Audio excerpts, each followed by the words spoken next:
this is something that you need to see it to believe it. There is a key story that is now coming in from the state of Kerala. The ruling coalition's main party, the left in Kannur district, is going to build a memorial for two party workers who were killed during making of crude bombs. Yes, you heard it right. A memorial for someone who was involved in making crude bombs in 2015, 9 years ago.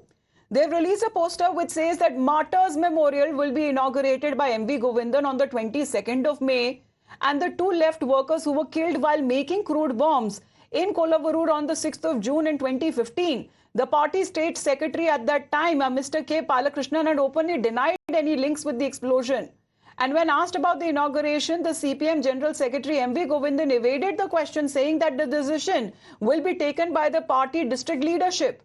Meanwhile, the leader of opposition, V.D. Satishan, in a statement has hit out at the party, saying a case should be filed against M.V. Govindan if he inaugurates this ceremony.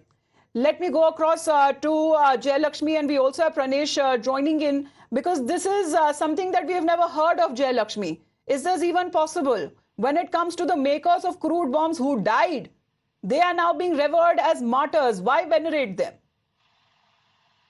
Certainly, Amita, this is something that has been, frequently seen as far as the state of Kerala and especially CPM party is concerned. They consider their workers, martyrs. Every time somebody, dies in the party, there is this tendency by the CPM to portray them as martyrs, and this is exactly what has happened this time also. Even during the Lok Sabha election campaigning last month, we had seen an incident where, there were 2-3 people who did die as part of bomb-making process, who were identified as CPM workers in Kannur. And even later, after a month, we could see the local leaders of CPM visiting their houses during the last rites.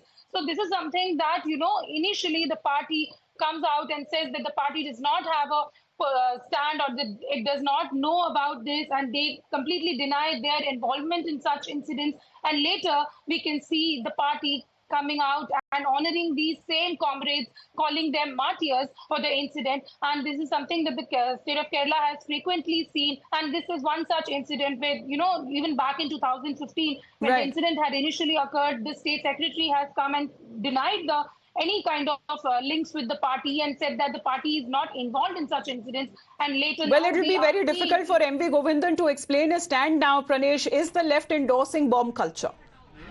This is worse than just endorsement of bomb culture. I mean, look at what it has come down to.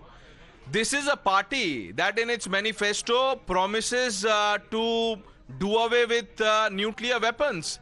They are backing the idea of nuclear disarmament. And on the other side, Amita, look at this explosive hypocrisy, pun intended. You have a situation where two people who were making bombs, crude bombs, died as a result, and those bombs were being made to target their political rivals. In this case, the left perhaps wanted to target the Congress, RSS, BJP. But those two people are now being glorified 9 years later with a memorial. Now, if this trend continues, and just to, inject a context, the Prime Minister, after the CPM released a manifesto, the Prime Minister had dared India Alliance leaders to take a stand. So a party that is against nuclear weapons is now doing this kind of politics, and all this is perhaps for votes. We don't know. We have yet to hear from the other Pranesh, side. I'm told Mr. Anil Anthony is with us, connected with us on the phone line. Just stay with me, Amita, because, if this mindset continues, the next we will see is perhaps a memorial for Yaqub Memon in the heart of Lutyens, Delhi. You will have a memorial for all the terrorists near India Gate.